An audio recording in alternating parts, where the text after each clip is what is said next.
Hi everyone, welcome to another G News update on Friday the 16th of January. What a day. Well, the SPI, or Selected Prices Index, has actually shocked the economists at most of the retail banks because it shows that in December there was a big increase in some of the basics and essentials that every New Zealander really needs to live. And this includes food and energy. Gas was actually up over the year to December by 17.2%. So a lot of people that are cooking with gas or using gas industrially will have actually experienced a rise in costs over that last 12 months under Christopher Luxon. And in the same period, electricity was up 12.2%, which is a bit of a shocker, isn't it, really? Because we all have to pay those big power bills. And Nicola Willis didn't do anything to help us with the gentailers, who are also part of the NZ initiative that she came from. She was a director there with her fellow chums and didn't do anything to fix the basics. These are the basics that National claim to have fixed, but 12.2% inflation when it comes to your power bill is a shocker, isn't it? Then when it comes to food, we had a whole range of foods that were actually out of the park. We had milk going up by 15.8%. Now that's pretty much part of the basics. People that do drink milk, that's 15.8%. That milk is now costing you more than it did a year ago, and this is under Christopher Luxon. So the same can be said for beef steak. If you're a lover of a steak on a barbecue, well, now it's costing you 21.7% more than it used to. When Christopher Luxon said he was going to fix the economy and everything would come down and you'd be more in your back pockets, there's less in your back pockets if you're buying steak, because it's 21.7% more expensive now than it was way back even a year ago. And goodness me, it just keeps going up and up and up. Then there's things like the price of white bread. Now, anybody that eats white bread is now paying 58.3% more than they did a year ago. So collectively, that's a whole bunch of basics that haven't been fixed by the National Party, who say they are fixing the basics. But they're not. The basics are getting worse. The basics have all got a lot worse, and this is the cost of living crisis. Now, when Christopher Luxon says we've turned the corner and that we're growing, that doesn't mean shite, does it really? When you look at all the basics that the middle classes and the lower middle classes and the unemployed are all having to pay more and more and more under a Christopher Luxon, Nicola Willis kind of arrangement here, and that's just not on. We cannot keep voting for this, so we need to vote them out, New Zealand. Vote them out. That's probably the main message from these statistics. The statistics also add up to roughly something like 47% of what makes up CPI inflation. So CPI inflation is going to be announced in about 7 days' time on the 23rd of January. So we look forward to the official results for the quarter 4 of 2025 to be released next Friday.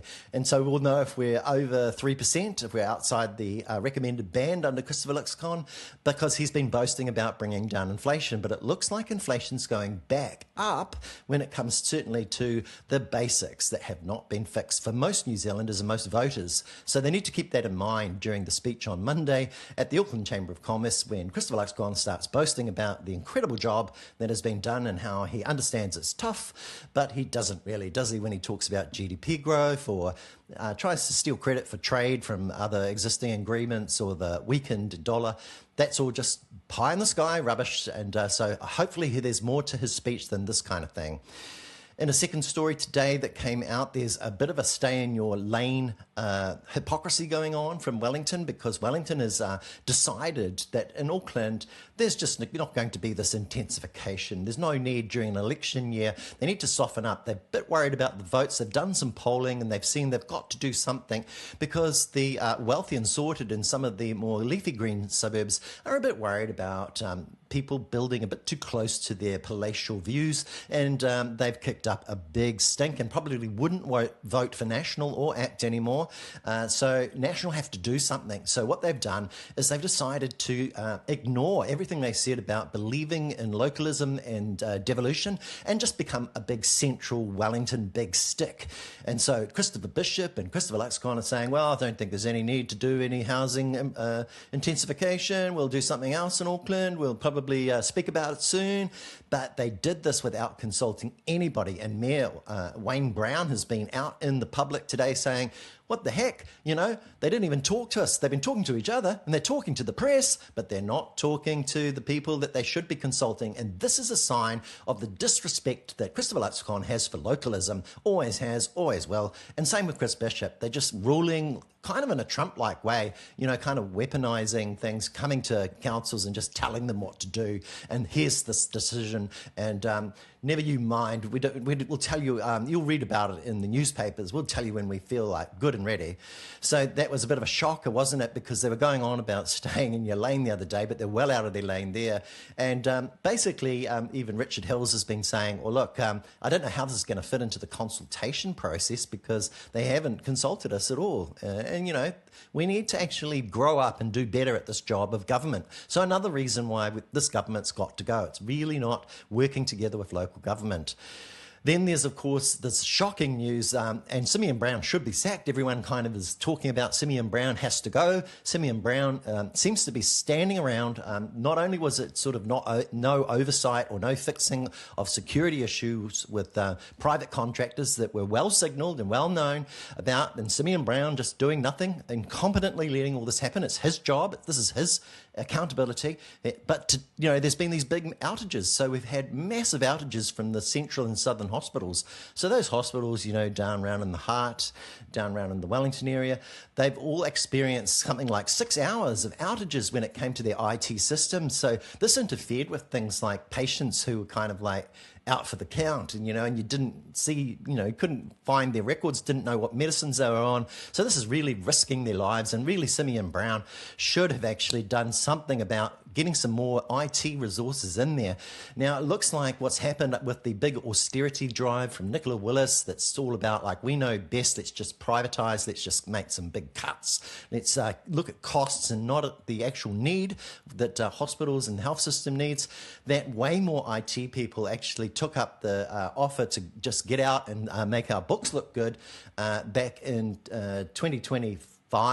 And so now there's hardly anybody there that knows what to do with the IT. The IT is a shambles, and there's a big risk now to patients. So this is more bad governance, and this is basically the accountability of Simeon Brown. So Simeon Brown really has to go. You can see how incompetent this is. This is not fixing the basics. This is destroying the basics. This is ripping it apart with neoliberal, you know, making debt sort of way more important than it really is, and kind of like not putting money into things that count, but putting them into things like big tobacco sponsors, big oil sponsors, anyone that's, you know, kind of like building houses and things might get some kind of tax cut, but not hospitals. Hospitals aren't going to get IT systems. And so, you know what? After all those people in IT had actually taken up redundancy and gone and cost quite a lot of money to leave, well, basically, they've gone and contracted Datacom, who are consultants that are now charging them more than it cost originally to have the original workers there. So this has actually been a cost blowout as well as a functional system disaster under Simeon Brown, and he's got to go. In other news, we've actually got the United States going a little crazy, as you might expect in these days. We've had the opposition leader in Venezuela, Maria Machado, actually pitch up and have a closed-door meeting with President Trump in the White House today, where she handed over and presented Trump with her Nobel Peace Prize, which kind of makes you question whether she should have got one, because handing it away like that is actually also just meaningless. It's something that the people that look after the Nobel Peace Prizes probably worry that their integrity and the whole meaning of getting an award is actually being made a mockery of here. And they say it's not transferable. You just can't give your medal to somebody else like that and think that they deserve it. But Trump is on record saying he cannot think of anyone in history who deserves the Nobel Peace Prize more than himself, which is pretty typical, isn't it?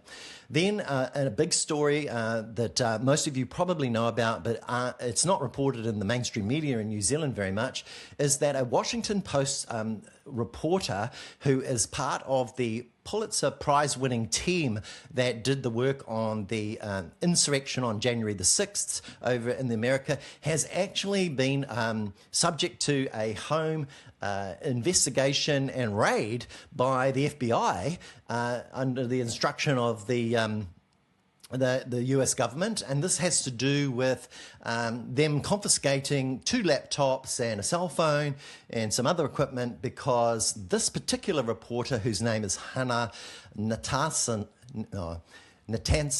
she has basically been doing all of the work around how those internal departments over in America have been weaponized, I suppose. And she's got dozens of interviews, she's got dozens of records and testimony. And about a week ago, she interviewed some chap who's a contractor who's apparently been accused of having some kind of classified information. So in goes the FBI on him, and then suddenly they've got a warrant, and then they go and they raid the home of this Washington Post reporter who's a Pulitzer Prize-winning reporter, and they take all of that information about the investigation into the Trump shenanigans within all the government departments there. This is, your whole Republican agenda, the Agenda 2025, and basically now they've got that in their possession, so now they know what is known about them. So this is how it could be thought that people that don't trust governments will probably be saying, look, now they're looking at everything that they're going to be accused of, and they're not going to let anybody know about it. There's another interesting fact that came out today that only 1% of the information about Jeffrey Epstein has been released through these processes that we've recently seen in various months that have gone by. So that's basically all I had to say today. It's a beautiful Friday afternoon, heading into another weekend. So look out for the big speech on Monday at the Auckland Chamber of Commerce, where Christopher Luxon will reappear and tell us that we've turned the corner, that everything's going great, that we're fixing the basics and we're shaping the future, when all of these realities about basics, the economy, everything like that is still in a kind of a stagflation that we just cannot get rid of under Nicola Willis, and we do need to change this government. Let's ditch the pricks. Have a wonderful night. Talk to you all again soon.